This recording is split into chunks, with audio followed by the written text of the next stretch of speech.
Nashville. Demetria Kaladimos and Dan Miller with the news.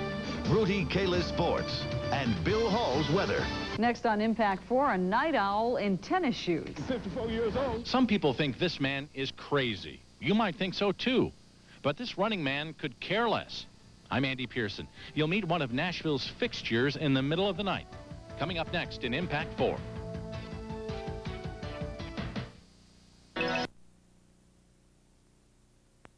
What is your favorite time of day for exercising? For some of you, it's probably the morning. For others, it's right after work. And for others, the best time is in the evening. But one Nashville man says the best time for him to exercise is in the middle of the night, after he's been asleep for a couple of hours. Andy Pearson is here with Impact 4 and Nashville at Night. Where'd you find this guy? Well, it was one of those strange things. Gary Knox and I were out about 6 weeks ago with photojournalist Gary Knox. It was snowing outside. It was about 38 degrees. And I'm driving down West End 3 in the morning, can't go to sleep. And I look over and I see this man running with his dog. And I don't usually do this, but I yelled out the window at him and said, "Do you always run at 3 in the morning?" Well, you're about to see the answer. I found this 54-year-old man who's been a fixture of the night in Nashville since the 1970s.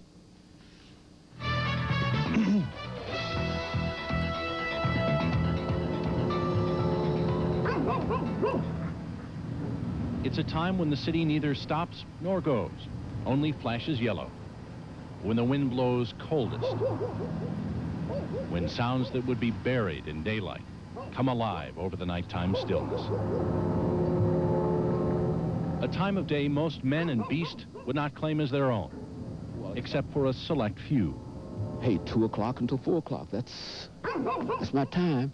If I'm in New York, if I'm in Chicago, if I'm in Phoenix, and I've been, all these places, everywhere I am at this time of morning, I get up and I do me an hour and 25, 30 minutes.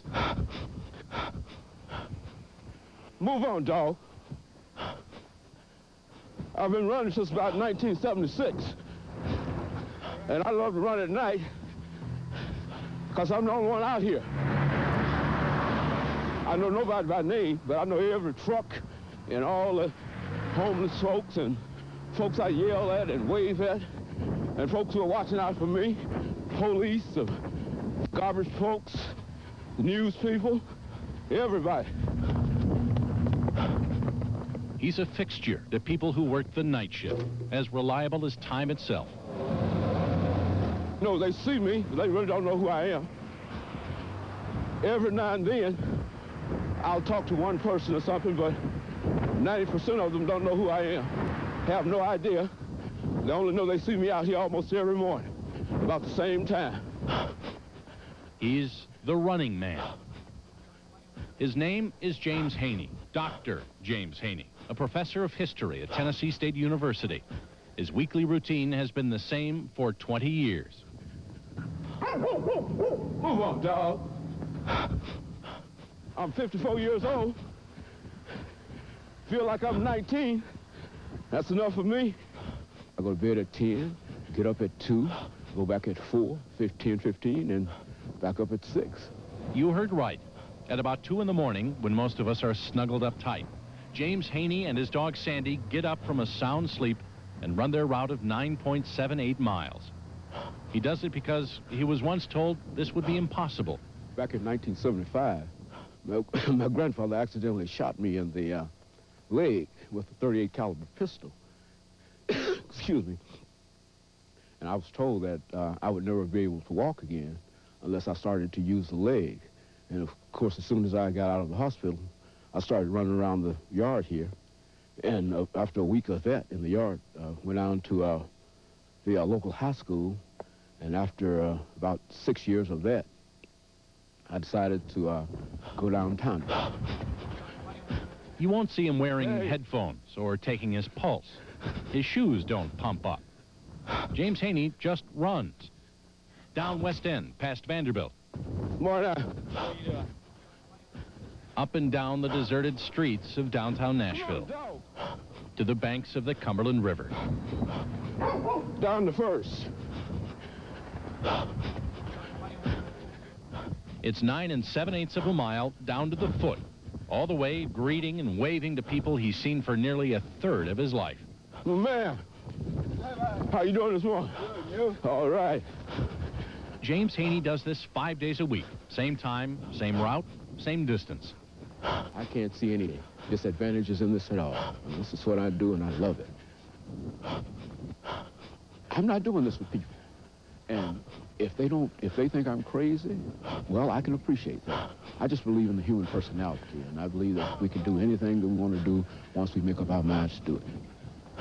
Takes an hour and a half out of my day, and I think it's worth it. Plus, it requires discipline, and I think I got that. And that makes me feel good about myself, gives me greater self-esteem, and I can get out and meet the world better. As he makes that last block toward home, there's no one there. No welcoming committee at the finish line. No one to notice. Before he goes back to his wife and children in his warm bed, there's always a prayer of thanks that he's been able to put one foot in front of the other for another night. Oh, thank you, Lord. Okay. Thanks that he can still devote 2 hours out of each 24, even though it is in the middle of the night, to his body and his well-being. Thanks that there is life, and that life is good.